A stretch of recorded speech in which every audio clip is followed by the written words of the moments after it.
Hello students, welcome to my class and you are watching my channel A Journey with Physics. আজকের টপিকটা হচ্ছে কি তাপ সঞ্চালন, that is of transmission of heat, part 1. and part 1 এর মধ্যে আমরা আজকের কন্ডাকশন প্রসেস নিয়ে আলোচনা করব বা পরিবহন পদ্ধতি।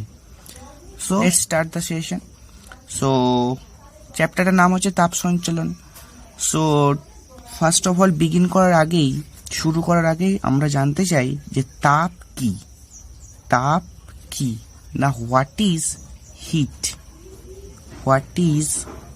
হিট, তাপ কি? সো আমরা জানি যে তাপ হলো এক প্রকারের শক্তি যা হলো উষ্ণতর স্থান থেকে শীতলতর স্থানের দিকে প্রবাহিত হয়, অর্থাৎ তাপ হচ্ছে কি ফ্লো হতে পারে। এবং পরে আমরা এটাও শিখব যে তাপ হলো তরঙ্গের আকারে ফ্লো হয়। ঠিক, এবার তোমরা মোটামুটি ক্লাস 9-10 শিখেছো তরঙ্গ সম্পর্কে, আর ক্লাস 10 তাপ সঞ্চালন সম্পর্কে শিখেছো কিছুটা পার্ট, কিন্তু আজকে তার ডিটেলসে আলোচনা করা হবে বা তোমরা ক্লাস 11 ডিটেলসে তার আলোচনা শিখবে। সো তাপ সঞ্চালনের যে ফার্স্ট টপিকটা হবে সেটা হচ্ছে তাপ কি। তাপ হলো এক প্রকারের শক্তি যা হলো উষ্ণতর স্থান থেকে না শীতলতর স্থানের দিকে প্রবাহিত হতে পারে। যেমন আমরা যদি কোনো একটা লোহার দণ্ড নিই এবং সেই লোহার দণ্ডের এক প্রান্তে বরফ রাখি এবং অন্য প্রান্তে যদি গরম করি, তাহলে দেখা যাবে খানিকক্ষণ পরে বরফটা আস্তে আস্তে করে গলতে শুরু করেছে। তা আমরা নিশ্চয়ই আমরা বুঝতে পারি যে তাপটা নিশ্চয়ই উষ্ণতর স্থান থেকে শীতলতর স্থান অর্থাৎ বরফের দিকে ফ্লো হয়েছে। বা আমরা বাড়িতে যে প্রেসার কুকার ইউজ করে থাকি, প্রেসার কুকারকে যখন আমরা উনুনে বসাই বা গ্যাসের ওপর বসাই, তখন আমরা দেখি তার হাতলটা হচ্ছে কি একটা ইনসুলেটর বা রবার টাইপের কিছু দিয়ে ঢাকা থাকে, বিকজ অফ যাতে আমাদের তাপটা হাতে না লাগে। তার মানে কি তাপটা হলো ওই প্রেসার কুকারের মধ্য দিয়ে প্রেসার কুকারটা যে ম্যাটেরিয়াল দিয়ে তৈরি, সেই ম্যাটেরিয়ালের মধ্য দিয়ে এক স্থান থেকে অন্য স্থানে সঞ্চালিত হতে পারে। বা ধরো আমরা যদি কোনো জলকে গরম করার চেষ্টা করি বা কোনো ওরকম লিকুইড জাতীয় জিনিসটাকে যদি আমরা গ্যাসের উপর বসে তাকেও তাপ দিই, তাহলে কিন্তু পুরো তাপটাই মানে পুরো জলটা বা ওই লিকুইডটা কিন্তু উত্তপ্ত হয়ে যায়। বা ধরো আমরা সূর্যের কাছ থেকে যে তাপ পাই, যার সাথে আমাদের কোনো ডাইরেক্ট কন্ট্যাক্ট নেই, কিন্তু তবুও আমরা তার কাছ থেকে তাপটা পাই। বা যদি তুমি কোনো গরম উনুনের পাশে দাঁড়িয়ে থাকো বা কোনো চুল্লির পাশে দাঁড়িয়ে থাকো বা কোনো ল্যাম্পের ইলেকট্রিক বাল্বের পাশে দাঁড়িয়ে থাকো বা তার কাছে হাত দাও, তাহলে কিন্তু আমরা সেই গরম অনুভূতি বা তার যে সেন্সেশন সেটা আমরা পাই। বা যদি কোনো শীতলতর বস্তুর পাশে দাঁড়িয়ে থাকো বা কোনো একটা বরফের চায়ের পাশে তুমি দাঁড়িয়ে থাকো, তাহলে কিন্তু তার শীতল অনুভূতি বা তার শীতল যে সেন্সেশনটা সেটা আমরা কিন্তু উপলব্ধি করতে পারি। তাহলে এতগুলো যে এক্সাম্পল দেওয়া হলো, তাহলে প্রত্যেকটা জায়গায় কিন্তু আমাদের হচ্ছে কি তাপ যে ফ্লো হয়েছে তার হচ্ছে কি কোথাও ডাইরেক্ট কন্ট্যাক্ট আছে, কোথাও ডাইরেক্ট কন্ট্যাক্ট নেই। যেমন কোনো দণ্ডের এক প্রান্তে যেমন প্রথম ক্ষেত্রে দণ্ডের এক প্রান্তে যেমন বরফকে রেখে অন্য প্রান্তে হিট দেওয়া হচ্ছিল বা গরম করা হচ্ছিল, তখন কিন্তু দণ্ডটার সাথে হিটের ডাইরেক্ট কন্ট্যাক্ট ছিল। কিন্তু আবার তুমি যদি ভাবো যে ইলেকট্রিক বাল্বের পাশে দাঁড়িয়ে আছো, তাহলে কিন্তু সেখানে তোমার কোনো ডাইরেক্ট কোনো সম্পর্ক নেই বা ডাইরেক্ট কোনো কন্ট্যাক্ট নেই, তবু কিন্তু তুমি তার সেন্সেশনটা পেতে পারো। সো তাপ কিন্তু এক স্থান থেকে অন্য স্থানে ফ্লো হচ্ছে, তার কিন্তু বিভিন্ন প্রসেসে তাপটা এক স্থান থেকে অন্য স্থানে ফ্লো হচ্ছে। তাহলে তাপ সঞ্চালন কাকে বলবো না? তাপ সঞ্চালন বলবো কোনো উত্তপ্ত স্থান থেকে শীতলতর স্থানের দিকে তাপের যে প্রবাহ, তাকেই আমরা বলবো হচ্ছে কি তাপ সঞ্চালন। Is it clear? I hope clear. তাহলে তাপ উত্তপ্ত স্থান থেকে শীতলতর স্থানের দিকে তাপ সঞ্চালিত হয়। এখন প্রশ্ন তোমাদের সবার মধ্যেই থাকতে পারে, কেন তাপ উল্টো দিকে যায় না, অর্থাৎ শীতলতর স্থান থেকে উত্তপ্ত স্তর বা উষ্ণতর স্থানের দিকে যায় না? তার অ্যান্সারটা তোমাদের ক্লাস 11-এরই তাপগতিবিদ্যা বলে একটা চ্যাপ্টার আছে, সেখানে আমরা গিয়ে পাবো। তাপ হচ্ছে কি অলওয়েজ যেমন জল উঁচু জায়গা থেকে নিচু জায়গার দিকে ফ্লো হয়, তেমনি তাপ সবসময় উষ্ণতর স্থান থেকে শীতলতর স্থানের দিকেই ফ্লো হয়, আদারওয়াইজ তাপের ফ্লো হবে না। ঠিক। সো তাহলে তাপটা কি শিখলাম, তাপ সঞ্চালনটা কি শিখলাম। এখন যেটা শিখতে চলেছি সেটা হলো তাপ সঞ্চালনের উপায়। তাপ সঞ্চালনের বিভিন্ন উপায় আছে। তাপ সঞ্চালনের উপায়, তাহলে তাপ সঞ্চালনের আমরা মোটামুটি 3টে উপায় সম্পর্কে জানি। 1 নম্বর উপায় হচ্ছে কি, সেটা হলো পরিবহন, যেটা হলো আজকের টপিকের মেন পার্ট বা আজকের ক্লাসের মেন পার্ট হলো পরিবহন। 2 নম্বর হলো পরিচলন, আর 3 নম্বর হলো আমাদের হচ্ছে কি বিকিরণ। আচ্ছা, পরিবহনের ইংলিশটা হলো আমাদের কন্ডাকশন, তোমরা থাম্বনেলে দেখে নিয়েছো। আচ্ছা, ট্রান্সমিশন অফ হিটের মধ্যে কন্ডাকশন প্রসেস লেখা আছে। পরিচলন হলো কনভেকশন, অ্যান্ড বিকিরণ হলো আমাদের রেডিয়েশন।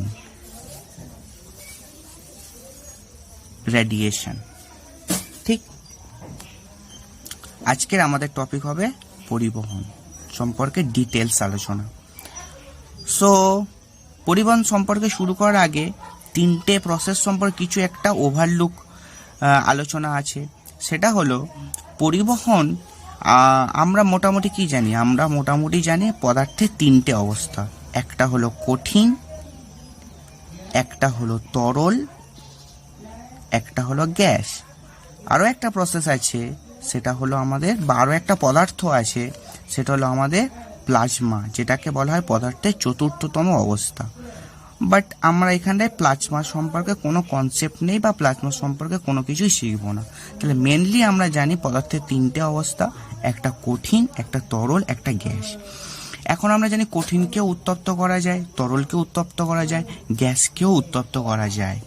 কিন্তু যেহেতু 3টে পদার্থ 3 রকম টাইপের, সেই জন্য আমাদের কিন্তু প্রত্যেকটা পদার্থকে উত্তপ্ত করার সময় আমাকে ডিফারেন্ট ওয়ে ফলো করতে হবে। সেই ডিফারেন্ট ওয়েগুলোই হলো আমাদের পরিবহন, পরিচলন, বিকিরণ। যেমন কোনো কঠিন পদার্থকে উত্তপ্ত করা, যেমন হচ্ছে কোনো লোহার দণ্ডকে উত্তপ্ত করলাম, বা কোনো প্রেসার কুকারকে গ্যাসের ওপর বসালাম, বা কোনো হচ্ছে কি লোহার রডকে উত্তপ্ত করছি, তাহলে এইগুলো হচ্ছে নিশ্চয়ই কঠিন পদার্থ। তাহলে কঠিন পদার্থের ক্ষেত্রে কঠিন পদার্থের ক্ষেত্রে পরিবহন প্রসেস লক্ষ্য করা যায়, এবং তরল আর গ্যাসীয় পদার্থের ক্ষেত্রে পরিচলন প্রসেস লক্ষ্য করা যায়, এবং শূন্যস্থানের ক্ষেত্রে বিকিরণ লক্ষ্য করা যায়। অর্থাৎ সূর্য থেকে তাপ যে প্রসেসে আমাদের পৃথিবীতে এসে পৌঁছায়, বা কোনো ইলেকট্রিক বাল্বের পাশে দাঁড়িয়ে থাকা অবস্থায় তুমি যে সেন্সেশনটা তার অনুভব করতে পারো, বা তুমি কোনো বরফের চায়ের পাশে দাঁড়িয়ে থেকে তার শীতলতর যে সেন্সেশনটা অনুভব করতে পারো, সেইগুলো সব কিন্তু আমাদের বিকিরণ প্রসেসে তাপটা এক স্থান থেকে অন্য স্থানে সঞ্চালিত হয়। অর্থাৎ যেখানে হিটের, অর্থাৎ উত্তাপ হিট মানে তাপের সাথে বস্তুর কোনো ডাইরেক্ট কন্ট্যাক্ট নেই, তাহলে সেই প্রসেসে যেখানে তাপ এক স্থান থেকে অন্য স্থানে সঞ্চালিত হয় তাকে আমরা বিকিরণ বলবো, এবং বিকিরণে কোনো মাধ্যমের প্রয়োজন হয় না। ঠিক, তাহলে ওয়ান সেকেন্ড রিপিট। তাহলে পরিবহন প্রসেস লক্ষ্য করা যায় হচ্ছে আমাদের কঠিন পদার্থের ক্ষেত্রে, কেবলমাত্র কঠিন পদার্থের ক্ষেত্রে, কেবলমাত্র কঠিনের ক্ষেত্রেই দেখা যায়, এবং পরিচলন প্রসেস দেখা যায় তরল আর গ্যাসের ক্ষেত্রে, তরল ও গ্যাস, এবং বিকিরণ প্রসেস লক্ষ্য করা যায় কেবলমাত্র আমাদের শূন্যস্থান বা কোনো মাধ্যমের দরকার নেই, যেখানে মাধ্যমে সাহায্য ছাড়াই, যেমন সূর্য থেকে তা পৃথিবীতে আলো আসে, সেই প্রসেসগুলোকে আমরা বিকিরণ বলব। ওকে, চলো এরপরে দেখে নেওয়া যাক হচ্ছে কি পরিবহন, পরিচলন আর বিকিরণ, এই 3টে পদ্ধতির মধ্যে যে পার্থক্য আছে। তাহলে হেডিং দাও, পার্থক্য। হেডিং পার্থক্য।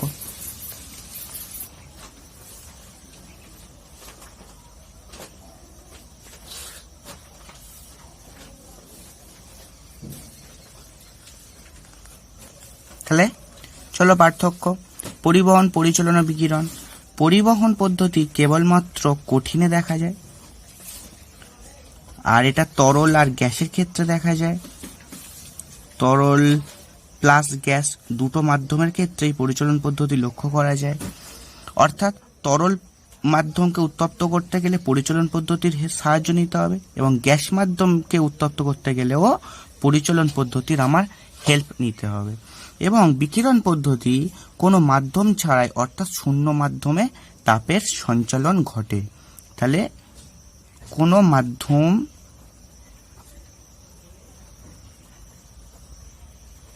দরকার নেই, তার মানে কোনো মাধ্যমের ক্রস করে দিলাম, তাহলে কোনো মাধ্যমের দরকার নেই। ওকে, চলো নেক্সট পার্থক্য যেটা হতে পারে, এখানে মাধ্যমের কণাগুলি কোনো মাধ্যমের মধ্য দিয়ে যখন হচ্ছে তাপের সঞ্চালন পরিবহন পদ্ধতিতে, সেটা অবশ্যই কঠিন মাধ্যম, সেখানে মাধ্যমের কণাগুলি স্থির থাকে, অর্থাৎ মাধ্যমের কণাগুলোর কোনো সঞ্চালন হয় না। কিন্তু এখানে মাধ্যমের কণাগুলি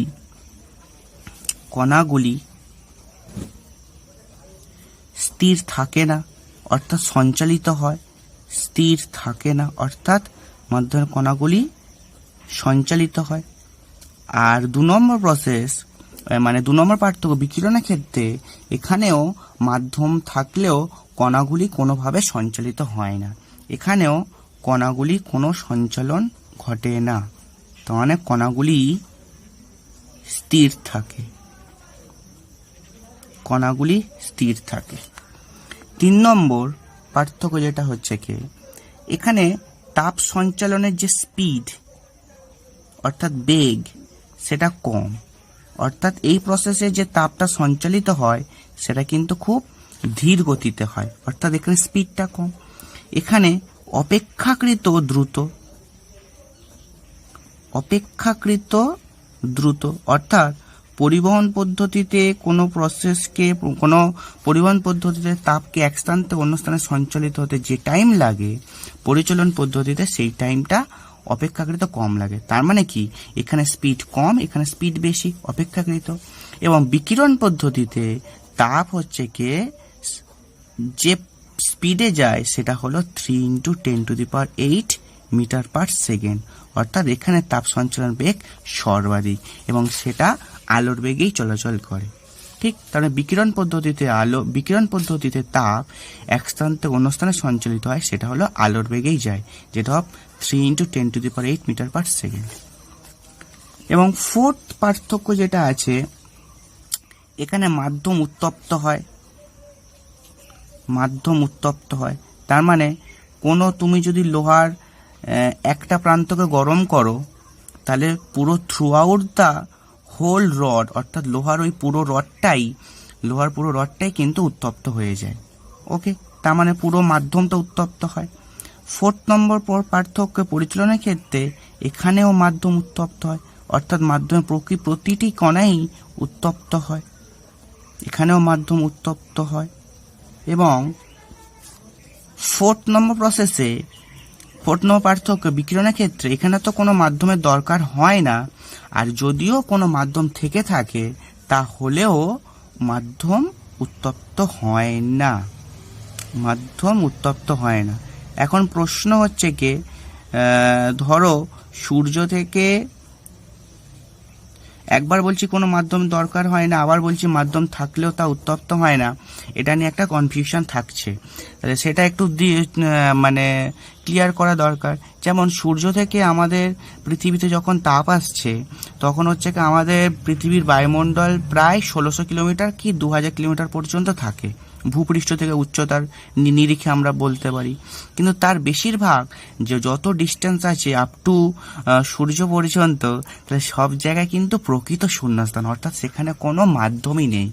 ঠিক, কোনো মাধ্যমই নেই, তার মানে কোনো কণাও থাকা স্বাভাবিক নয়, কোনো কণাই নেই, মাধ্যমের কণা অ্যাকচুয়ালি।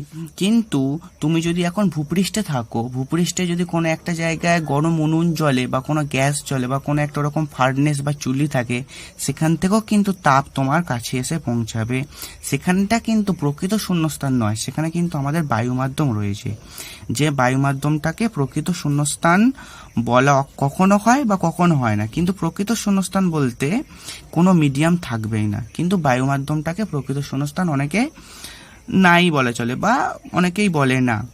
সো কিন্তু সেই ক্ষেত্রেও তার মানে যখন বায়ুর মাধ্যমে বা বায়ুর মধ্য দিয়ে হিটটা তোমার কাছে এসে পৌঁছাচ্ছে, সেইখানে কিন্তু বায়ুর যে কণাগুলি আছে সেইগুলো কিন্তু উত্তপ্ত হয় না। তার মানে মাধ্যম এখানে থাকছে, অর্থাৎ মানে বায়ু মাধ্যম থাকছে। কিন্তু সূর্য থেকে তাপ যখন পৃথিবীতে আসছে, তার মানে বেশিরভাগটা কিন্তু মাধ্যম ছাড়াই আসছে, অর্থাৎ সূর্য থেকে মাধ্যম ছাড়াই কিন্তু তাপটা পৃথিবীতে আসছে। তারপরে আবার যখন ভূপৃষ্ঠ থেকে প্রায় 1600 কিলোমিটার উচ্চতা পর্যন্ত থাকছে, তখন সেইখানটা থেকে হালকা হালকা করে বায়ু স্তর হতে শুরু করছে। তারপর যত নিচের দিকে তাপটা আসছে সূর্যের, তত আরো বেশি করে মাধ্যমের মধ্য দিয়ে যাচ্ছে। তবুও কিন্তু সেখানে মাধ্যমকে কোনো উত্তপ্ত করছে না। ওকে, সো 5th নম্বর যে পার্থক্য হচ্ছে এখানটায় পরিবহন পদ্ধতিতে, এখানে তাপ যে সঞ্চালন হয়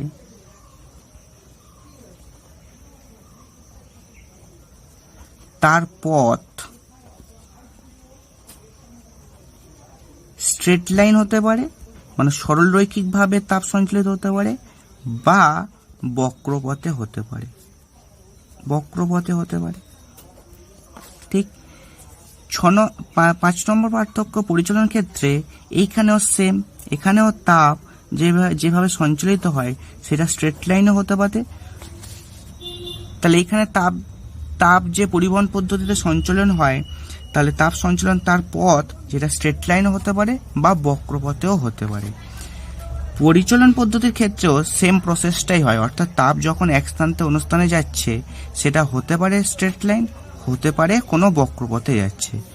বাট বিকিরণের ক্ষেত্রে তাপ যখন এক স্থান থেকে অন্য স্থানে সঞ্চালিত হচ্ছে, তখন অলওয়েজ কিন্তু তাপটা স্ট্রেট লাইন পথ ফলো করে, অর্থাৎ তাপ সঞ্চালনের যেখানে পথ সেটা হচ্ছে কি সবসময় সরল রৈখিক। ওকে, তাহলে এটাই মোটামুটি আমাদের পরিবহন পরিচালন বিকিরণের হচ্ছে কি মোটামুটি পার্থক্য একটা। তোমরা বইটা খুলবে, বইতেও নিশ্চয়ই খুব ভালোভাবে পার্থক্য করা আছে, অথবা আমার ভিডিও লেকচার দেখে পার্থক্যগুলো নোট করতে থাকবে। ওকে, সো আজকে আমরা যেটা শিখবো সেটা হচ্ছে কি পরিবহন পদ্ধতি। তাহলে পরিবহন পদ্ধতির ডিটেলস আলোচনা, তাহলে এটা হলো কন্ডাকশন। আর আমাদের এই যে চ্যাপ্টারটা শুরু হয়েছে তাপ সঞ্চালন, এখানটা আমরা মেনলি যে তাপ সঞ্চালনে যে 3টে প্রসেস আছে, পরিবহন পরিচালন বিকিরণ, তার মধ্যে আমাদের এখানে পরিচালন পদ্ধতি সম্পর্কে অত ডিটেলস আলোচনা নেই, শুধু পরিবহন আর বিকিরণ এই দুটো সম্পর্কে ডিটেলস আলোচনা বইতে করা আছে, এবং আমরা সেই দুটোই শিখব।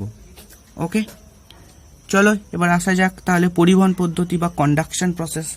তাহলে কন্ডাকশন প্রসেস কি না, কন্ডাকশন প্রসেস হচ্ছে কি করে হয় সেটাই হচ্ছে কি আমরা শিখবো। হাউ মানে কিভাবে তাপ হচ্ছে কি কোন একটা যে লোহার রড আছে সাপোজ এরকম, তার এক স্থানে তুমি যদি তাপ দাও, তাহলে তাপটা কিভাবে এই স্থানে এসে সঞ্চালিত হয়, তাহলে তার আমরা প্রসেসটা শিখবো আছি। সাপোজ তোমরা এটা লোহার রড, তাহলে লোহা নিশ্চয়ই অসংখ্য অণুর দ্বারা তৈরি, অসংখ্য অণুর সমন্বয়ে তৈরি। এবার তুমি যদি ভাবো অণুগুলি এরকম পাশাপাশি বসানো আছে, অর্থাৎ এর মধ্যে অর্থাৎ এই লোহার রডটার মধ্যে একটা অণুর পারফেক্ট স্ট্রাকচার করা আছে, যে অণুগুলো পরপর একটা নির্দিষ্ট সজ্জাক্রমে রয়েছে, এবং এই সজ্জার বারবার রিপিটেশনের দরুনই একটা লোহার রড বা একটা স্ট্রাকচার তৈরি হয়। যেমন হচ্ছে কি ইটের পরপর হচ্ছে কি একটা স্ট্রাকচার একটা বাড়ি তৈরি করতে পারে, সেরকম অণুর এরকম পরপর স্ট্রাকচার একটা লোহার রড তৈরি করতে পারে। ওকে, কারণ এটা এইগুলো সব এফি আয়রন ভাবতে পারো, এফি আয়রন মানে এফি মলিকিউল ভাবতে পারো, অর্থাৎ লোহার অণু ভাবতে পারো বা লোহার অণু এগুলো। সো এখন তোমরা হচ্ছে ক্লাস 11-এর কেমিস্ট্রিতে হয়তো ইতিমধ্যে শিখে গেছো যে হাইজেনবার্গের অনিশ্চয়তা নীতি আছে। সো সেই হাইজেনবার্গের অনিশ্চয়তা নীতি অনুযায়ী আমরা জানি যে এই পৃথিবীর বা এই ওয়ার্ল্ডের কোনো পদার্থেরই শক্তি 0 নয়। তাহলে শক্তি 0 নয়, কোনো পদার্থেরই শক্তি জিরো নয়, অর্থাৎ তার একটা মিনিমাম থেকে মিনিমামতম শক্তি আছে এবং সেই শক্তিটাই হচ্ছে তার তাপ শক্তি। এবং যার ভ্যালু হচ্ছে ই সমান হাফ কেটি, ই সমান হাফ কেটি। এটা হচ্ছে কি ই মিন, বা অন্যরকম ভাবেই থাকতে পারে। অর্থাৎ আমি যেটা বলতে চাইছি যে প্রত্যেকটা পদার্থেরই একটা মিনিমামতম শক্তি আছে এবং সেই মিনিমামতম শক্তিটা টেম্পারেচারের উপর ডিপেন্ড করে থাকে। টেম্পারেচার টি, এটা হলো আমাদের পরম উষ্ণতার টেম্পারেচার। ওকে, অর্থাৎ প্রত্যেকটা পদার্থেরই কিছু না কিছু উষ্ণতা আছে। এবার যেহেতু উষ্ণতা তার আছে, তার প্রত্যেকটা পদার্থেরই একটা শক্তি আছে, বিকজ এই যে শক্তিটা, সেই শক্তিটা হচ্ছে আমাদের টেম্পারেচারের উপর ডিপেন্ড করে। ই মিন অর্থাৎ তার ন্যূনতম যে শক্তিটা, অর্থাৎ কোনো বস্তুই প্রকৃতভাবে রেস্ট অবস্থানে নেই। তাহলে ওয়ান সেকেন্ড রিপিট। তাহলে হাইজেনবার্গের অনিশ্চয়তা নীতি অনুযায়ী আমরা বলতে পারবো যে, বা জানি, এই পৃথিবীতে বা এই ওয়ার্ল্ডে কোনো পদার্থেরই শক্তি হচ্ছে কি জিরো নেই, অর্থাৎ তার একটা মিনিমামতম শক্তি আছে এবং সেই মিনিমামতম শক্তিটা হলো তাপ শক্তি আকারে তার মধ্যে সঞ্চিত থাকে। অর্থাৎ তার একটা টেম্পারেচার আছে, এই টেম্পারেচারের দরুনই তার হচ্ছে মিনিমামতম শক্তিটা একটা থাকতে পারে, অর্থাৎ ন্যূনতম শক্তি থাকতে পারে। অর্থাৎ আমরা যখন মলিকুলার স্ট্রাকচার শিখব, তখন আমরা লক্ষ্য করব বা শিখব যে কোনো পদার্থই কিন্তু রেস্ট অবস্থানে নেই, অর্থাৎ প্রত্যেকটা পদার্থই সে তার সাম্যাবস্থানের সাপেক্ষে একটা কম্পন করে চলেছে, একটা কম্পন বা গতিশক্তি সে করে চলেছে, বা সে অণুগুলো সর্বদা কম্পনশীল অবস্থায় রয়েছে। তার মানে তুমি যে এই লক্ষ্য করছো, এই যে এফি অ্যাটম আছে বা হচ্ছে কি এফি মলিকিউলগুলো রয়েছে, সেইগুলো কিন্তু তার এই সাম্যাবস্থানের রেসপেক্টে এরকম কম্পিত হতে থাকছে, ঠিক। এবং এই কম্পনটা উষ্ণতার উপর ডিপেন্ড করে, অর্থাৎ যত এর উষ্ণতা বাড়তে থাকবে আস্তে আস্তে করে, এবং উষ্ণতা কি করে বাড়তে পারে, যদি এটাকে আমি হিট দিই, হিট এনার্জি দিই, তাহলে তাপ শক্তি দিই। তাই যদি তাপ শক্তি দিতে থাকি, তাহলে এই পদার্থগুলোর কম্পনটা আস্তে আস্তে করে বাড়বে, অর্থাৎ তার শক্তিটাও আস্তে আস্তে করে বাড়তে শুরু করবে, ওকে। তাহলে বিকজ অফ হিট দেওয়ার ফলে এই পদার্থের অণুগুলোর টেম্পারেচার বাড়বে, এবং টেম্পারেচার বাড়ার জন্য এই যে প্রত্যেকটা পদার্থই তার সাম্যাবস্থানের রেসপেক্টে যে একটা কম্পনশীল অবস্থায় রয়েছে, তখন তার কম্পন বিস্তারটা আরও আগের থেকে বেড়ে যাবে, যার জন্য কিন্তু হচ্ছে তার গতিশক্তিও বাড়বে। এখন প্রশ্ন, তাহলে তাপটা কি করে এক স্থান থেকে অন্য স্থানে সঞ্চালিত হয়? তাহলে ধরো এখানকে হিট দেওয়া হয়েছে, তাহলে এখানকার হিট দেওয়া হওয়ার জন্য এখানকার অণুগুলো আগে যে অবস্থায় কম্পিত হচ্ছিল, নিশ্চয়ই এখন তার থেকে বেশি হারে কম্পিত হবে, অর্থাৎ তার কম্পন রেট অর্থাৎ কম্পন শক্তি তার বেড়ে যাবে, ঠিক। তার কম্পন হওয়ার ক্ষমতা বেড়ে যাবে। যদি কম্পন হওয়ার ক্ষমতা বেড়ে যায়, তখন সে তার পাশের অণুকে কিন্তু গিয়ে ধাক্কা মারতে পারে, ঠিক। তার পাশে অণুকে গিয়ে ধাক্কা মারতে পারে, তার ফলে কি হবে, ওর যে শক্তির খানিকটা অংশ সে তার পাশের অণুকে ট্রান্সফার করে দেবে। এবার এই পাশের অণুটাও ট্রান্সফার মানে শক্তি পাওয়ার জন্য তখন সেও তার কম্পন হারটা পূর্বে যে করছিল, যে হারে কম্পিত হচ্ছিল, তার থেকে নিশ্চয়ই এখন আরও বেড়ে যাবে। তাহলে সেও নিশ্চয়ই আগের থেকে আরেকটু বেশি হারে বা বেশি দ্রুত সে কম্পিত হতে থাকছে। এবার যেই কম্পিত হতে থাকছে, সে তখন তার পাশের অণুকে আবার ট্রান্সফার করবে, মানে তার পাশের অণুকে ধাক্কা মারবে এবং তার শক্তির খানিকটা অংশ সে তার পাশের অণুকে ট্রান্সফার করবে।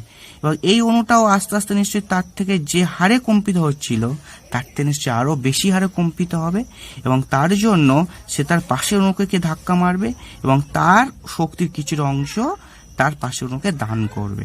এবং এই যে শক্তি দান করছে, সেটা কি আকারে দান করছে না, হিট আকারে দান করছে। বিকজ এখানকার যে ফার্স্ট অণুটা যে শক্তি পেয়েছিল, সেটা হিট শক্তি পেয়েছিল, অর্থাৎ হিট পেয়েছিল, অর্থাৎ তাপ শক্তি পেয়েছিল। অর্থাৎ তাহলে আমরা বলতে পারি এই প্রথম অণুটা সে তার পাশের অণুকে যে শক্তি দান করে, সেটাও হিট। এই সেকেন্ড অণুটা তার পাশের অর্থাৎ 3 নম্বর অণুকে যে শক্তি দান করে সেটাও হিট শক্তি। এই 3 নম্বর অণুটা তার পাশের অণু অর্থাৎ 4 নম্বর অণুটাকে যে দান করবে সেটাও নিশ্চয়ই হিট শক্তি। এইভাবে ক্রমশ তাহলে শক্তির এক স্থান থেকে অন্য স্থানে সঞ্চালন হবে এবং সেই শক্তিটা নিশ্চয়ই হিট শক্তি আকারেই এক স্থান থেকে অন্য স্থানে সঞ্চালিত হবে। তার মানে এইভাবেই তাহলে যদি কোনো একটা স্থানে আমরা উত্তপ্ত করি তাহলে সেই হিট শক্তিটা কিন্তু পদার্থের মধ্য দিয়ে এক স্থান থেকে অন্য স্থানে সঞ্চালিত হয়, ঠিক। এবং এই প্রসেসটাকেই আমরা বলবো হচ্ছে কি পরিবহন প্রসেস। অর্থাৎ পরিবহন প্রসেসে বলতে পারি যে পদ্ধতিতে কোনো কঠিন পদার্থের অণুগুলোর তাদের কোনো স্থানচ্যুতি ঘটে না, অর্থাৎ নিজেরাই এক স্থানে ফিক্স থাকে, কিন্তু তাদের কম্পন হওয়ার রেট বেড়ে যায় এবং কম্পন রেট বেড়ে যাওয়ার জন্য তারা পাশের অণুকে শক্তি একে অপরকে ট্রান্সফার করতে থাকে। এইভাবে হিট এক স্থান থেকে অন্য স্থানে সঞ্চালিত হয়ে পৌঁছে যায়, ঠিক। তাহলে এই প্রসেসটাকে আমরা বলবো পরিবহন প্রসেস এবং এই পরিবহন প্রসেসে হিট হলো এক স্থান থেকে অন্য স্থানে সঞ্চালিত হয়। এখানে মাধ্যমের কণাগুলোর কোনো পরিবর্তন বা তাদের স্থানচ্যুতি হয় না, এটা মাথায় রাখতে হবে। এখানে যে ছিল কণাগুলো স্থির থাকে, এই যে লক্ষ্য করতে পারছো পরিবহন প্রসেসের সেকেন্ড পার্থক্যে লেখা হয়েছিল সে মাধ্যমের কণাগুলো স্থির, অর্থাৎ মাধ্যমের কণাগুলো এক জায়গায় চুপচাপ দাঁড়িয়ে থাকে, কিন্তু হচ্ছে কি হিট এক স্থান থেকে অন্য স্থানে সঞ্চালিত হয়। তুমি এটাকে ভাবতে পারো এরকম অসংখ্য মানুষ দাঁড়িয়ে আছে কিন্তু কারোর একজনের হাতে এইখান থেকে মশাল ট্রান্সফার হয়ে যাচ্ছে বা কোনো একটা জিনিসে ট্রান্সফার হয়ে যাচ্ছে, ওকে, ঠিক। এই প্রসেসে হিট এক স্থান থেকে অন্য স্থানে সঞ্চালিত হয়। আর যে কথাটা মাথায় রাখতে হবে সেটা হলো পরিবহন পদ্ধতি কেবলমাত্র কঠিন পদার্থের ক্ষেত্রেই দেখা যায়, অন্য কোনো পদার্থের ক্ষেত্রে দেখা যায় না। সো এইখানটা আমি একটু পরিবহন পদ্ধতির সাথে সাথে পরিচালন পদ্ধতিটাও একটু বলে দিতে চাই, পরেও আমরা শিখব পরিচালন পদ্ধতি, তবুও বলে দিতে চাই। এখানে কি হয়, ধরো পরিচালন প্রসেসে এটা একটা কোনো ধরো ইন্ডাকশন কয়েল আছে, এখানে কোনো হচ্ছে কি ধরো কোনো পাত্র বসানো আছে এবং এই পাত্রে এখানে জল আছে, ওকে, পাত্র বসানো, তার মানে এখানে হিট দেওয়া হচ্ছে, মানে induction by means of electricity. তাহলে তড়িৎ প্রবাহের সাহায্যে এটাকে হিট করা হচ্ছে এবং সেই হিটটা হলো এই পাত্রে ট্রান্সফার হচ্ছে এবং পাত্র থেকে আস্তে আস্তে এই যে লিকুইড আছে বা জল আছে সেখানে ট্রান্সফার হচ্ছে। এই ক্ষেত্রে কি হয়, এই ক্ষেত্রে যেটা হয় তাহলে এই হিটটা প্রথমে পাত্রকে উত্তপ্ত করে এবং ওই পাত্রের সংলগ্ন যে জলটা আছে বা জলের অণুগুলো আছে সেই অণুগুলো পাত্র থেকে হিটটাকে নিতে থাকে, ফলে তারা উত্তপ্ত হয় এবং তাদের গতিশক্তি আগেকারের তুলনায় বেড়ে যায়। এই বেড়ে যাওয়ার জন্য তারা গতিশক্তি এবং নিজেরা হালকাও হয়ে যায়, হালকা হওয়ার জন্য তারা হচ্ছে কি ওপরের দিকে উঠতে থাকে এবং এই যে ফাঁকা স্থানটা হলো সেই ফাঁকা স্থানটাকে পূরণ করার জন্য ওপরের ভারী কণাগুলো নিচের দিকে চলে আসতে থাকে, ওপরের ভারী কণাগুলো এবং শীতল কণাগুলো নিচের দিকে চলে আসতে থাকে।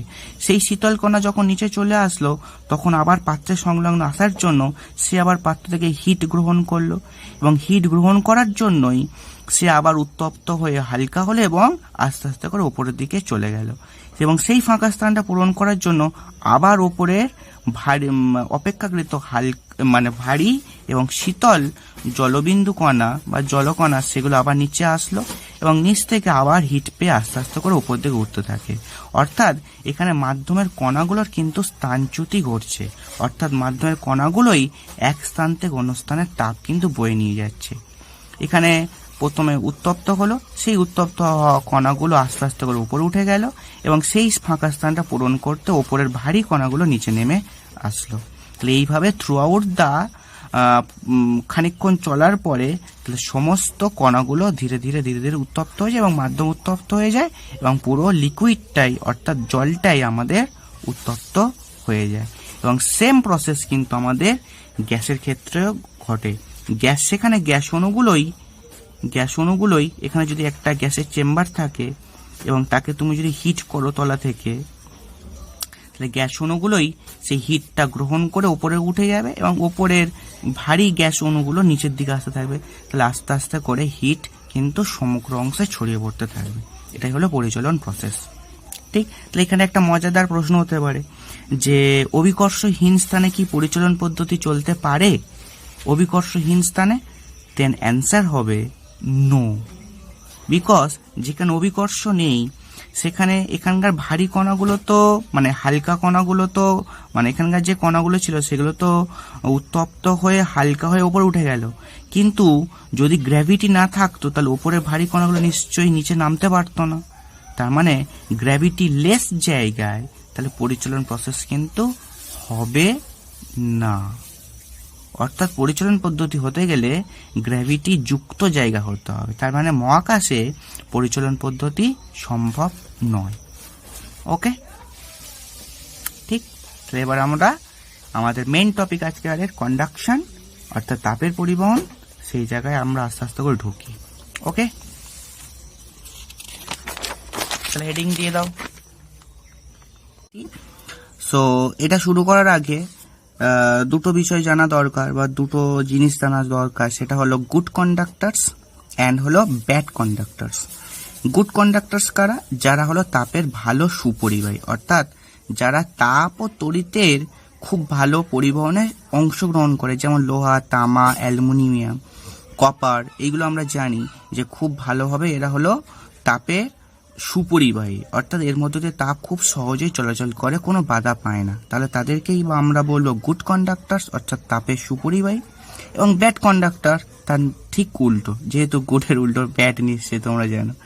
সো ব্যাড কন্ডাক্টার্স কারা? যারা কাগজ, প্লাস্টিক, রবার এটসেট্রা, এর মধ্য দিয়ে তাপের পরিবহন খুব ভালো হয় না, অর্থাৎ এরা হচ্ছে তাপ পরিবহনে অংশ নেয় না। তাহলে এদেরকে আমরা বলবো হচ্ছে ব্যাড কন্ডাক্টার্স বা তাপের কুপরিবাহী। এখন একটা পার্থক্য বা লক্ষ্য করার মতো, সেটা হচ্ছে কি যারা হচ্ছে কি তাপ ও তড়িতের ভালো সুপরিবাহী তাদের মধ্যে মুক্ত ইলেকট্রনের সংখ্যা প্রচুর বেশি, বা প্রচুর মুক্ত ইলেকট্রন সংখ্যা প্রচুর। কাদের না? যারা গুড কন্ডাক্টার্স তাদের মধ্যে মুক্ত ইলেকট্রন সংখ্যা প্রচুর প্রচুর আছে। আর যারা ব্যাড কন্ডাক্টার্স, তার মানে প্লাস্টিক, কাগজ, তাদের মধ্যে কিন্তু মুক্ত ইলেকট্রন প্রায় নেই বললেই চলে, এরা হলো ব্যাড কন্ডাক্টার্স। তার মানে নিশ্চয়ই কোথাও না কোথাও এই মুক্ত ইলেকট্রন যারা হচ্ছে কি ভ্যালেন্স বন্ড ব্রেক করে বাইরে বেরিয়ে এসছে, তাদের কোথাও না কোথাও একটা ভূমিকা আছে তাপ ও তড়িতের পরিবহনে। ইয়েস, এই মুক্ত ইলেকট্রনরাই অ্যাকচুয়ালি কিন্তু তাপ ও তড়িতের পরিবহনে অংশ নেয়।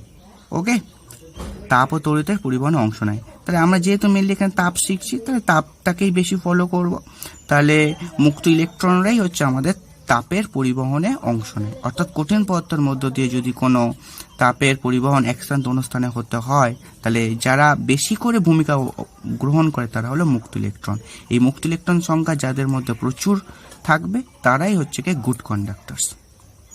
ওকে, সো এখন নিশ্চয়ই নেক্সট হেডিং দেওয়া আছে তাপ পরিবাহিতাঙ্ক বা থার্মাল কন্ডাক্টিভিটি। আমরা এরকম একটা ঘনক চুজ করে নিয়েছি, সেই ঘনকের হচ্ছে দুই বিপরীত পৃষ্ঠকে দেখানো হয়েছে, যে দুই বিপরীত পৃষ্ঠের উষ্ণতা হলো একটা θ2 একটা θ1 ধরে নেওয়া হয়েছে, এবং θ1 ইজ গ্রেটার দ্যান θ2। তার মানে এটাকে তুমি যদি এ ফেস বলো, এ তল, আচ্ছা এ তল বলা যাবে না, সাপোজ এটাকে তুমি বলো S1 তল, এটাকে বলো আমাদের S2 তল।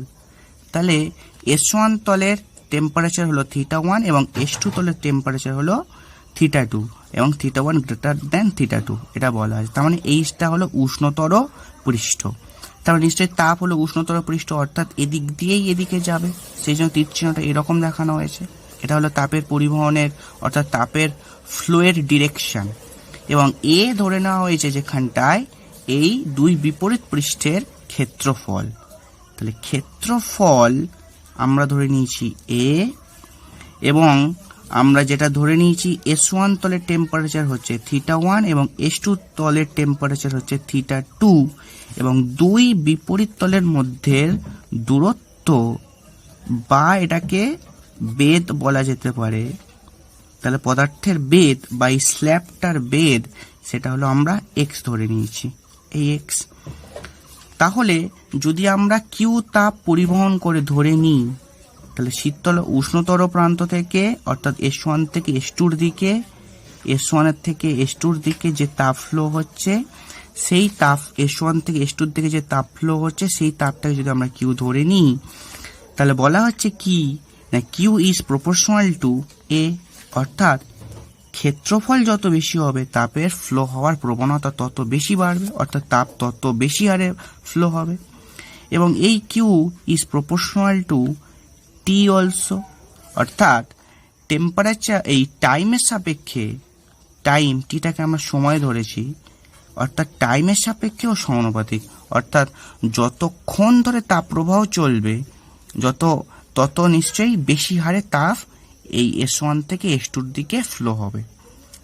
এবং 3 নম্বর পয়েন্ট যেটা বলছে বা 3 নম্বর যেটা আছে সেটা হলো Q is proportional to θ1 minus θ2, অর্থাৎ এই দুটো প্রান্তের উষ্ণতার পার্থক্য যত বেশি হবে ততই হচ্ছে কিন্তু তাপ দ্রুত হারে ফ্লো হবে। যেমন ধরো এটা S1 অর্থাৎ θ1 এর S1 পৃষ্ঠের উষ্ণতা θ1 যদি তুমি 5 ধরো এবং S2 পৃষ্ঠের উষ্ণতা যদি θ2 তুমি যদি 2 ধরো, তাহলে পার্থক্য 3। এবার যদি S1টাকে তুমি 10 ধরো এবং S2টাকে যদি তুমি 3 ধরো, তাহলে পার্থক্য এখন 7, তাহলে আগেকারের থেকে বেশি। তাহলে দ্বিতীয় ক্ষেত্রেই তাপটা নিশ্চয়ই আরো দ্রুত ফ্লো করবে এবং তাপের পরিবহনটা অর্থাৎ তাপের অ্যামাউন্ট কতটা পরিমাণে তাপ যাবে সেটাও নিশ্চয়ই বেশি হবে আগেকারের থেকে, অর্থাৎ পার্থক্য যত বেশি হবে তত হারে তাপ ফ্লো করবে। এবং Q is also proportional to 1/x, অর্থাৎ এই ডিস্টেন্সটা যত কম হবে তাহলে কিউর পরিমাণ তত বাড়বে। সো ন্যাচারালি সেটা আমরা স্বাভাবিক জানি। যদি এরকম একটা লম্বা দণ্ড নাও, তুমি যদি এখানটা হিট দাও, এখানে যদি হিট দাও এবং যদি এইখানে এরকম একটা লম্বা দণ্ড নাও, এখানে যদি হিট দাও, তাহলে এই দণ্ডে এখানে নিশ্চয়ই তাপ পৌঁছাতে এসে সময় লাগবে, কারণ এখানে তাপের পরিবহনটা নিশ্চয়ই কম হয়েছে, এখানে নিশ্চয়ই তাপের পরিবহনটা বেশি হয়েছে। ওকে, তাপের পরিবহনটা বেশি হয়েছে বিকজ এটার লেন্থ হচ্ছে কি কম, এটার লেন্থ হচ্ছে কি বেশি। সো বেদ যত কম হবে তত কিন্তু তাপের পরিমাণ আস্তে আস্তে করে বাড়বে। So combining this all relation we can get θ1 minus θ2 into A into T by X. So Q is definitely, we can write in this way, θ1 minus θ2 into A into T by X. ভাত খাবি? জুড়ে তো দেবো ভাত। পরে খাচ্ছি। ভাত খাবি কি জুড়ে তো দেবো? So Q can be written as, যে অর্থাৎ Q কে এইভাবে লেখা যায়, তাহলে K θ1 minus θ2 into A into T by X, যেখানে এই Kটাকেই আমরা বলবো কনস্ট্যান্ট এবং সেই কনস্ট্যান্টের একটা নতুন নাম, সেটা হলো তাপ পরিবাহিতাঙ্ক অর্থাৎ থার্মাল কন্ডাক্টিভিটি পরিবাহিতাঙ্ক। এবং এটাই হলো আমাদের কিউ এর রাশিমালা, অর্থাৎ শীতলতর মানে উষ্ণতর প্রান্ত থেকে শীতলতর প্রান্তের দিকে টি সময়ে এ ক্ষেত্রফল যুক্ত কোনো স্থানের মধ্য দিয়ে যে হারে বা যে তাপ প্রবাহিত হয়েছে সেই কিউ তার রাশিমালা হচ্ছে কি এইটা। এবং তুমি যদি এটা করে দাও কিউ বাই টি, তাহলে লেখা যায় কে এ θ1 মাইনাস θ2 বাই এক্স।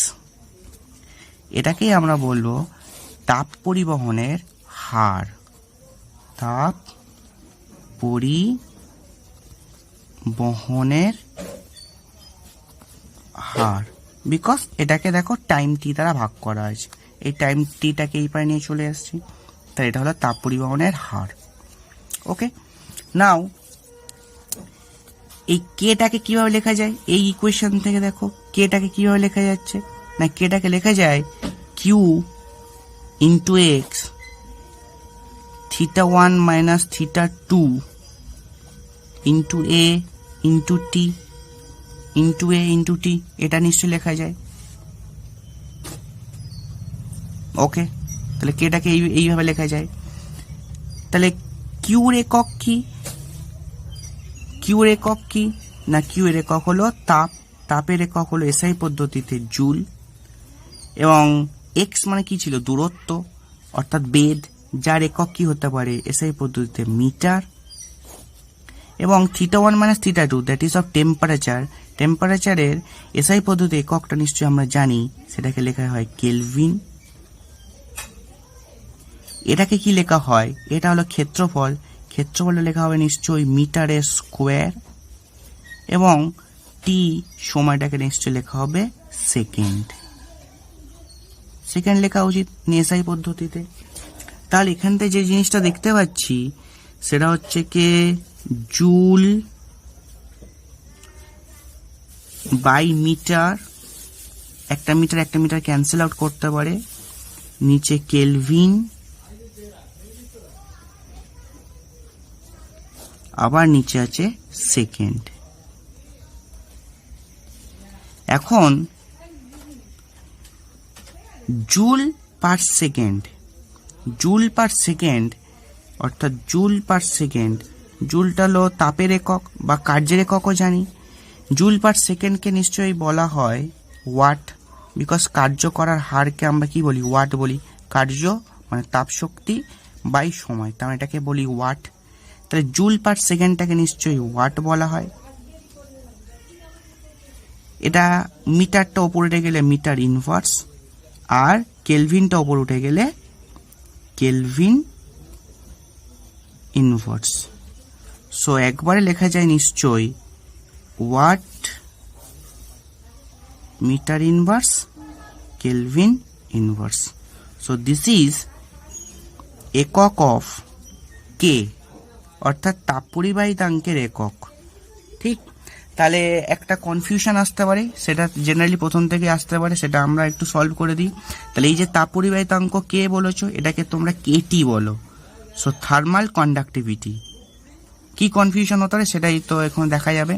তাহলে এটাকে কেটি বলে দাও, এটাকেও তাহলে কেটি বলতে হবে, তো এটাকেও কেটি বলতে হবে। সো কনফিউশন এখানে আসতে পারে, এখানেও একটা কে আছে, এখানেও একটা কে ছিল, তো এটা কেলভিন ছিল, এটা কিন্তু একটা তাপ পরিবাহিতাঙ্ক, কোনো একটা একক ছিল, মানে কোনো একটা ভৌত রাশি ছিল। সেই জন্য সেই ভৌত রাশিটাকে আমরা অন্যভাবে একটু ডিনোট করে দিলাম, কেটি করলাম, আর কেলভিনটাকে কে আকারে লিখে দিলাম। ওকে, ঠিকঠাক। তাহলে watt metre inverse kelvin inverse. তাহলে এটা হলো আমাদের এসআই সিস্টেমের একক এসছে। আর যদি সিজিএস সিস্টেমের এককটা বার করতে চাও, তাহলে এখান থেকে বলে দিতে পারি সিজিএস সিস্টেমের এককটা এখানে নিশ্চয়ই আর্গ হবে, এখানে আর্গ হবে, এখানে নিশ্চয়ই সেন্টিমিটার হবে, এখানে নিশ্চয়ই ডিগ্রি সেলসিয়াস ইনভার্স মানে ডিগ্রি সেলসিয়াস হবে, এখানে সেকেন্ড হবে। এবার আর্ক পার সেকেন্ডটাকে নিশ্চয়ই কি ওই ওয়াট ফাট টাইপের কিছু বলা হয় না, নিশ্চয়ই কেবলমাত্র ওয়াট বলা হয়, জুল পার সেকেন্ডকেই।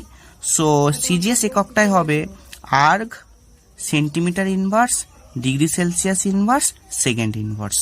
ওকে, সবগুলোই ওপর উঠে গেলে সেটা হলো সিজিএস পদ্ধতির একক, আর এটা হলো এসআই পদ্ধতির একক।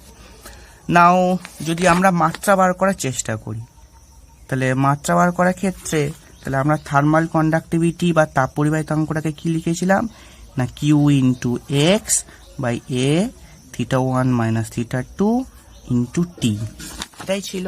চেক করে নাও, Q into x θ1 minus θ2 into A into T. So এটাই লেখা হয়েছে, এটাই লেখা হয়েছে। তো এখন কেটির যদি মাত্রা বার করো, অর্থাৎ থার্মাল কন্ডাক্টিভিটির যদি মাত্রা বার করো, তাহলে কিউ, কিউ মানে শক্তি, শক্তির একক জানি ml স্কোয়ার টি মাইনাস 2, এক্স মানে একটা সরণ বা বেদ ছিল, তাহলে তার মাত্রা এল, অ্যান্ড এ মানে ক্ষেত্রফল এল স্কোয়ার, θ1 মাইনাস θ2 এটা হলো টেম্পারেচার। এই টেম্পারেচারটার মাত্রাকে এইভাবে লেখা হয়, সেটা হলো ক্যাপিটাল থিটা দিয়ে। সো এটাকে ক্যাপিটাল থিটা বলবো, ভালো করে দেখে নাও, এটাকে ক্যাপিটাল থিটা হলো। কি করে লিখবে? ওকে, ক্যাপিটাল থিটা। অনেক বইতে আবার কেলভিন ইনভার্স এইভাবে লেখা থাকতে পারে, কে ইনভার্স দিয়ে, কে ইনভার্স দিয়ে। তো আমরা এটাকেই ফলো করো, বিকজ যত বেশি কে তত বেশি গন্ডগোল। ওকে, তো ওটাকে আমরা এইভাবে ইউজ করতে শুরু করব।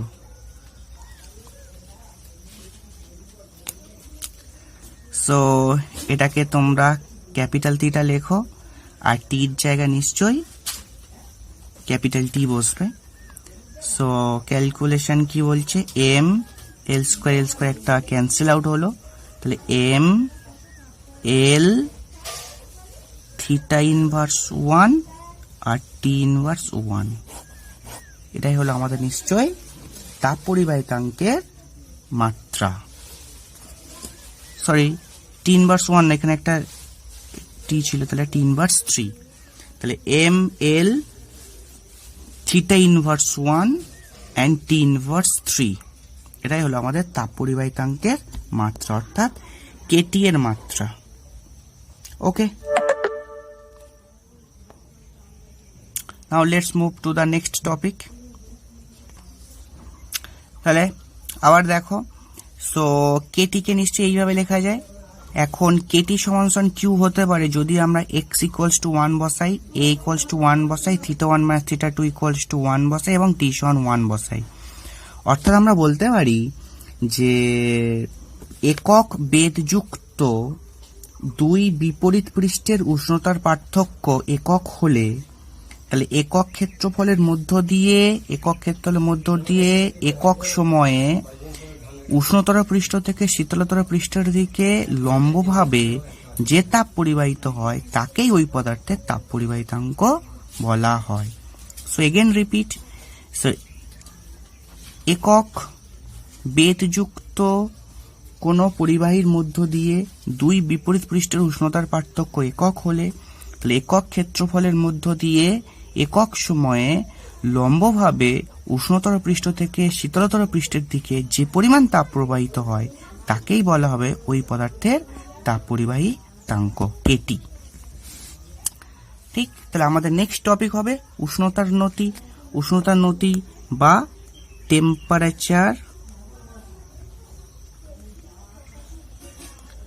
গ্রেডিয়েন্ট। তাহলে আমরা কি জানি, আমরা জানি কিউ সমান KT A theta 1 minus theta 2 into T by X. এখন এই theta 1 minus theta 2 by X, এই যে রাশিটাকে তোমরা দেখতে পাচ্ছ, এটাকেই আমরা বলবো উষ্ণতার নতি। কেন? বিকজ আগেকার ডায়াগ্রামটা যদি লক্ষ্য করো, তাহলে এই দুই বিপরীত পৃষ্ঠের উষ্ণতার পার্থক্য ছিল থিটা 1 মাইনাস থিটা 2, এবং সেই পার্থক্যটা এসেছিল কত দূরত্বের জন্য, এক্স দূরত্বের জন্য। তাহলে আমরা বলতে পারি, তাহলে এক্স দূরত্বের জন্য উষ্ণতার পার্থক্য ছিল থিটা 1 মাইনাস থিটা 2, এবং একক দূরত্ব পার্থক্যের জন্য উষ্ণতার যে পার্থক্য হবে, একক দূরত্বের জন্য যে উষ্ণতা পার্থক্য হবে তাকে নিশ্চয়ই এইভাবে রিপ্রেজেন্ট করা উচিত। অর্থাৎ একক দূরত্বর জন্য উষ্ণতার যে পার্থক্য হবে তাকেই আমরা বলবো হচ্ছে কে উষ্ণতার নতি, অর্থাৎ theta 1 minus theta 2 by X. Suppose কোনো এক্সাম্পল দেওয়া যাক, তাহলে ধরো এখানে কোনো একটা লম্বা রড আছে, এখানকার উষ্ণতা যদি তোমাকে 30 ডিগ্রি সি বলে দেয় এবং এখানকার উষ্ণতা যদি আমাদের 40 ডিগ্রি সি বলে দেয় বা বলে দেওয়া থাকে, এবং তাপ নিশ্চয়ই তাহলে এদিক দিয়ে এদিকে ফ্লো হয়েছে, এবং এটার রড যদি 1 সেন্টিমিটার হয়ে থাকে লম্বা রড, তাহলে এর উষ্ণতার নতি, তাহলে এর নতি হবে দুই প্রান্তে উষ্ণতার পার্থক্য, তাহলে 40 minus 30 that is means 10। Sorry, আমরা এখানে ভুল করেছি, এটার ডিরেকশন এটা হবে উষ্ণতর প্রান্তের দিকে শীতলতর প্রান্তের দিকেই তো তাপ ফ্লো হয়, তাই না? সো 10/1, তো এটা বলবো আমরা 10/1, বিকজ লেন্থ হলো 1 সেন্টিমিটার এবং এই দুই প্রান্তের উষ্ণতা পার্থক্য হলো 10, বিকজ 40 মাইনাস 30 আর লেন্থ হলো 1 সেন্টিমিটার। সো এই 10টাই হলো নতি, এবং নতির এককটা তোমরা নিশ্চয়ই ভালোভাবেই বুঝতে পারছো, উপরেরটা নিশ্চয়ই ডিগ্রি সেলসিয়াস আর তলারটা 1 সেন্টিমিটার, তাহলে সেমি। তাহলে এককটা দাঁড়ালো ডিগ্রি সেলসিয়াস ডিগ্রি সেলসিয়াস পার সেমি, সিমিলারলি এখানটাও তাহলে এর এককটা দাঁড়াচ্ছে degree Celsius per semi in SI sorry in CGS এবং ইন এসআইতে দাঁড়াবে তাহলে আমাদের কেলভিন মিটার ইনভার্স বা পার মিটার লিখতে পারতে, কেলভিন পার মিটার বা কেলভিন মিটার ইনভার্স। ওকে, এটা হলো এসআই পদ্ধতির একক উষ্ণতার নতি। এবং এই উষ্ণতার নতিটাকে অনেক সময় এইভাবেও লেখা হতে পারে, θ1 মাইনাস θ2 টাকে টেম্পারেচার ডিফারেন্স, সেটাকে আমরা ডি থিটা বলবো, এবং যে এক্স দূরত্ব সেই দূরত্বটাকে আমরা ডিএক্স বলবো। অর্থাৎ যদি কোনো এরকম থাকে ধরো খুব ক্ষুদ্র রড, সেই দুই প্রান্তের মধ্যে ব্যবধানটা ডিএক্স, সেই ডিএক্স যেটা আমরা অবকলন চ্যাপ্টার শিখেছি, অর্থাৎ খুব ক্ষুদ্র ডিফারেন্স, তাকেই তো ডিএক্স বলা হয়। এবং তাহলে এই ক্ষুদ্র ডিফারেন্স হলে তাহলে এদের মধ্যে যে উষ্ণতার পার্থক্য হবে সেটাও নিশ্চয়ই ক্ষুদ্র হওয়া উচিত, তাকে আমরা ডি থিটা বলবো। ঠিক, অর্থাৎ তখন ডি থিটা বাই ডিএক্স, তখন তাকে আমরা বলবো উষ্ণতার নতি। অর্থাৎ উষ্ণতার নতি মানে হলো যে দূরত্ব চেঞ্জের জন্য উষ্ণতার যে চেঞ্জ হয় সেই দুটোই যদি তুমি ডিভাইড করে দাও তাহলে যে রাশিটাকে পাবে তাকে আমরা বলবো হচ্ছে উষ্ণতার নতি। এবং ওই উষ্ণতার নতিকে অনেক সময় আমরা মাইনাস আকারেও রিপ্রেজেন্ট করি। কেন করি? বিকজ এখানে দেখো আগের পিকচারটা লক্ষ্য করো, যত এক্স বাড়ছে তত নিশ্চয়ই তাপের পরিমাণ কমছে, because Q is proportional to 1/x। তাহলে এক্স যত বাড়বে তাপের ফ্লো হওয়ার প্রবণতা নিশ্চয়ই তত কমবে। অর্থাৎ দূরত্ব যত বাড়ছে তাহলে এইখানকার উষ্ণতা যত বেশি তার থেকে ডান দিকের বিন্দুর উষ্ণতা তত নিশ্চয়ই কম, বিকজ দূরত্ব বাড়ার সঙ্গে তার উষ্ণতা কমে গেছে এবং তার হিট যে ফ্লো হওয়া সেটাও নিশ্চয়ই কমে গেছে। অর্থাৎ যদি এরকম কোনো রড থেকে থাকে এবং এই প্রান্তে তুমি যদি উত্তপ্ত করো তাহলে এই উত্তপ্ত হওয়ার নিয়ারেস্ট বিন্দুগুলোতে নিশ্চয়ই টেম্পারেচার বেশি থাকবে কম্পেয়ার টু এই সমস্ত বিন্দু। তাহলে এখানকার ডিস্টেন্সটা, এই বিন্দুর ডিস্টেন্সটা কিন্তু কম এইখান থেকে, এবং এই সমস্ত বিন্দুগুলোর ডিস্টেন্সটা হলো বেশি, কিন্তু এখানে টেম্পারেচার বেশি, এখানে টেম্পারেচার কম। অর্থাৎ এক্সটা বাড়ছে কিন্তু টেম্পারেচারটা কমছে, অর্থাৎ এক্সটা বাড়ছে টেম্পারেচারটা কমছে। এই বোঝানোটাকে আমরা মাইনাস সাইন দ্বারা রিপ্রেজেন্ট করি। তাই অনেক সময় উষ্ণতার নতির আগে একটা মাইনাস সাইনও দেখা যেতে পারে। সো ঘাবড়ে যাওয়ার কিছু নেই। ওকে, সো আজকের মতো ক্লাস এখানেই শেষ করছি, দেখা হচ্ছে নেক্সট ভিডিওতে। সো তব তক কে লিয়ে বাই। এবং যারা নতুন দেখছো তারা অবশ্যই চ্যানেলটাকে, আর বলার অপেক্ষা রাখে না, এইটা করে দিও। সো তব তক কে লিয়ে বাই।